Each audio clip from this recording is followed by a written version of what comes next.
Pensavano di essere tranquilli e ormai lontani dalla casa che avevano svaligiato picchiando l'anziana proprietaria e così si sono tolti i berretti e le mascherine, non sapendo però di essere ancora ripresi dalle telecamere di videosorveglianza cittadine.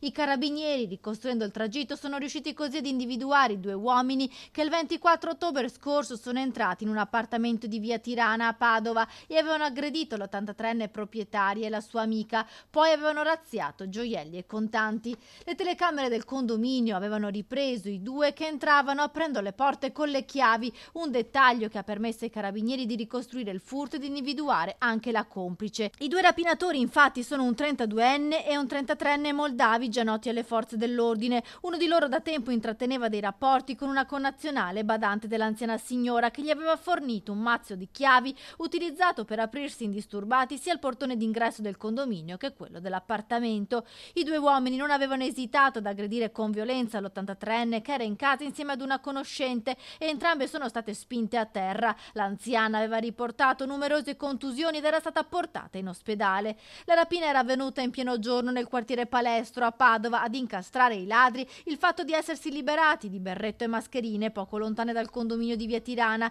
I carabinieri, ricostruendo il percorso delle telecamere, sono riusciti a individuare il loro passaggio senza il volto coperto. Nascosti tra le fioriere del condominio sono stati trovati e sequestrati anche gli indumenti utilizzati. Una volta identificati, ricostruire i loro rapporti è stato facile ed è emersa la conoscenza con la badante dell'anziana che aveva provveduto a rubare il mazzo di chiavi e ad indicare i punti precisi dove la signora teneva i gioielli e i contanti. Tutti e tre sono stati arrestati, i due uomini sono stati trasferiti a due palazzi mentre la donna è stata portata nel carcere femminile di Verona.